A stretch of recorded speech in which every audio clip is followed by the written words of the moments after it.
कि हमारी स्कूल में हम इसको नहीं पढ़ा सकते, ये बहुत मंद बुद्धि है और आप इसको घर में पढ़ाइए।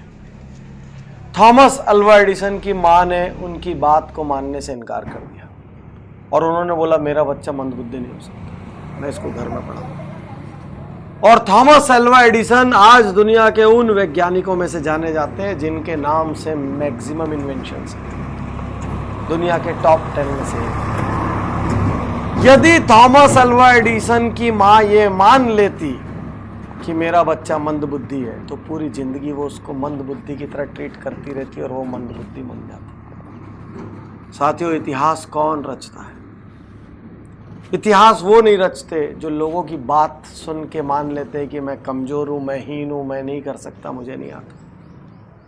इतिहास वो नहीं रचते जो किसी दूसरे की राय के लिए अपने संकल्प छोड़ देते हैं। इतिहास वो नहीं रचते जो कोई दूसरा डिस्करेज करता है, डिसहार्टन करता है तो अपने टारगेट्स छोड़ देते हैं। इतिहास वो नहीं रचते जो कोई उनसे खराब व्यवहार करता है तो वो अपना अच्छा व्यवहार छोड़ देते हैं। इतिहास वो नहीं रचते जो जरा सा टॉर्चर पाके अपना टारगेट छोड़ देते हैं। इतिहास वो रचते हैं जो सहते हैं। इतिहास वो रचते हैं जो खड़े होते हैं। अभी अभी एक शानदार फिल्म आई दंगल, आपने देखी होगी। गीता बबीता, महावीर सिंह फोगाट, कैसे इतिहास रचा। जब महावीर सिंह फोगाट ने अपनी बेटियों को तैयार करना शुरू किया तो पूरे गांव ने मजाक उड़ाया।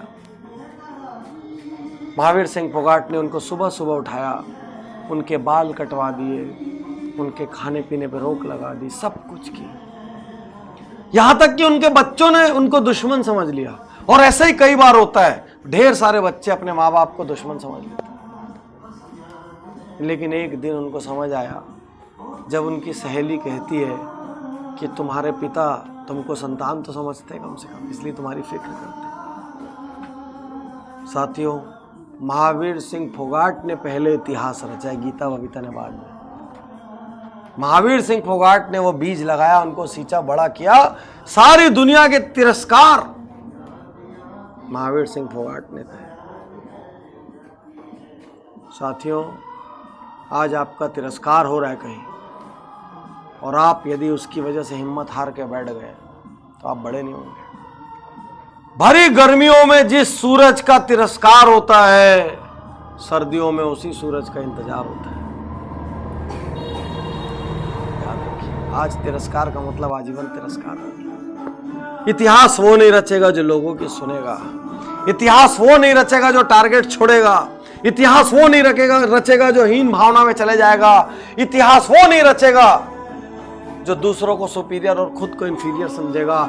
इतिहास वो नहीं रचेगा जो अपग्रेड करने को तैयार नहीं होगा। इतिहास वो नहीं रचेगा जो जरा जरा सी बात पे घबरा जाएगा। इतिहास वो नहीं रचेगा जो सैकड़ों लोगों का अप्रूवल लेगा। इतिहास वो नहीं रचेगा जो इनडिसिसिव है, जो निर्णय नहीं लेता। इतिहास वो नहीं रचेगा जिसके पास विल पावर नहीं है। इतिहास सिर्फ वो रचेगा जो खड़ा होकर लड़ रहा है, क्योंकि जो लड़ रहा है वो गिरेगा फिर उठ खड़ा होगा। जो लड़ रहा है वो हारेगा लेकिन फिर जीतेगा। लेकिन जो लड़ा ही नहीं वो तो जीता ही नहीं, वो तो हारा ही नहीं, क्योंकि वो कभी लड़ा ही। तो यदि थोड़ा सा भी इतिहास रचना है, यदि थोड़ी भी वैल्यूएबल जिंदगी बनानी है, यदि कुछ भी हासिल करना है तो लड़िए। लोगों की ना सुनिए, लड़िए। डरिए मगर करिए। डरना स्वाभाविक है। किसी बड़े काम को करते हुए डर लगता है, किसी संकल्प को पूरा करते हुए डर लगता है, किसी राह पे चलते हुए डर लगता है। दुनिया की बड़ी ऑनलाइन अखबार की मालिक एरियाना हफिंगटन कहती है, मुझे बहुत डर लगता है, मैं डरती हूं, because fear is normal, but मैं फिर भी करती हूं क्योंकि उसको करना जरूरी है। डरिए मगर करिए, क्योंकि इतिहास डरने वालों को याद नहीं रखेगा, इतिहास करने वालों को याद रखेगा। सम्मान डरने वालों का नहीं होगा, सम्मान करने वालों का होगा। करिए, कुछ करिए, ये जिंदगी आपकी। कुछ ऐसा करिए कि लोग आपको याद करें। कुछ ऐसा करिए कि आपको अपने जीने पे गर्व। भले ही आपने किसी ने आप पे कुछ भी लेबल लगाए हो, आपके बारे में कितना ही हल्का बोला हो, जब थॉमस एल्वा एडिसन इस बल्ब का आविष्कारक मंद बुद्धि कहलाने के बाद इतिहास रच सकता है। और हर टेक्स्ट